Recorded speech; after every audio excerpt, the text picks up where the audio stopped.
Dear students, in the previous lecture we had studied about iron and steel. Today we will study about aluminium smelting. Smelting means heating the mineral or metal at very high temperatures and removing the impurities, or for making alloy also we need to heat the mineral or metal at very high temperatures. That is called smelting. Now, as you know, bauxite is the ore from which aluminium is obtained. So bauxite is heated at very high temperature. Aluminium is obtained from it. That is called smelting.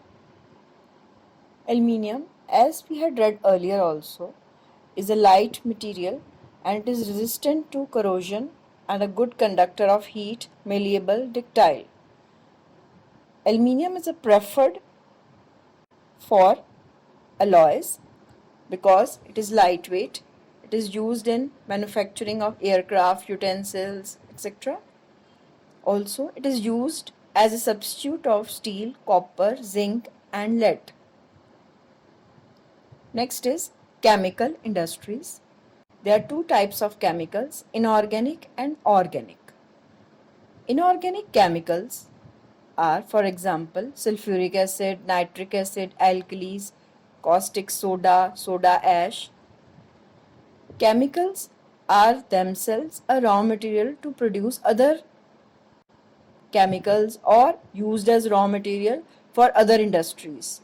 For example, sulfuric acid, it is used to manufacture fertilizers, synthetic fibers, plastics, paints, dyes, etc.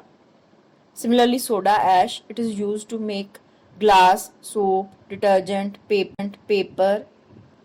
So all the chemicals are also raw material of other industries. This we had discussed earlier also in the definitions. Then organic chemicals. In this organic chemicals, the main composition is carbon, hydrogen, oxygen. If a has carbon component in it, then it is organic chemical. And the example which we will be studying are petrochemicals, which are used in the manufacture of synthetic fibers, synthetic rubber, plastics, dyestuffs, drugs, means medicines and pharmaceuticals. As I had told you earlier also, the chemical industry is its own consumer because these chemicals are required for making other chemicals. So itself it is raw material of other industries. Next is fertilizer industry.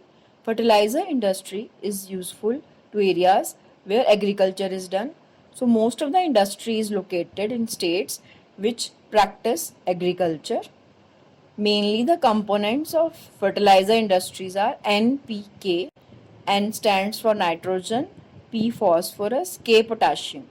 These three are the main components of fertilizers, which are also called as urea in common language. Then cement industry. You all know what are the uses of cement.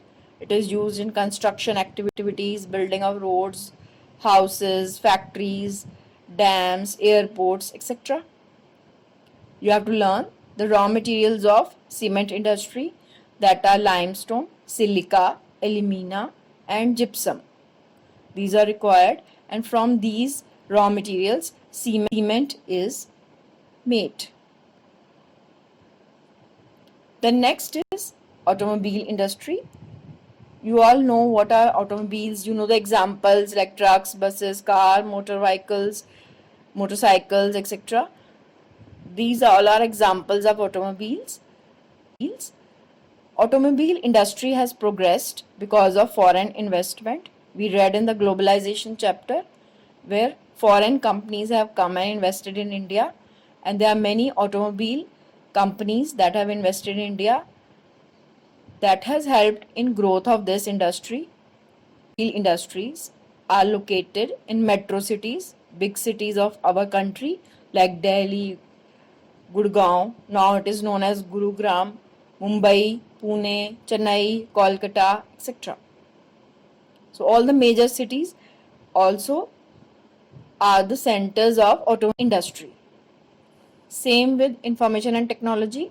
Here too, the major cities, these cities Delhi, Gurgaon, Mumbai, Pune, these are the major hub of information and technology.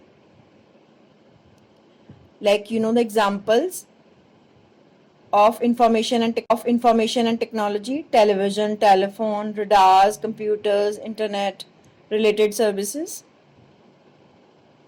And Bangalore is called the electronic capital of India because most of the IT companies are located in Bangalore. This industry has grown because of business process outsourcing, that is BPO. What does this mean? That business is outsourced means the foreign companies employ Indian companies or hire Indian workers for their work. This is called outsourcing. This has led to the increase in the business related with information and technology, and also given boost to globalization.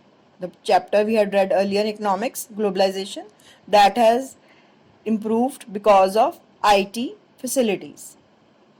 Most of the IT companies are in major cities, as I discussed earlier: Gurgaon, Mumbai, Pune.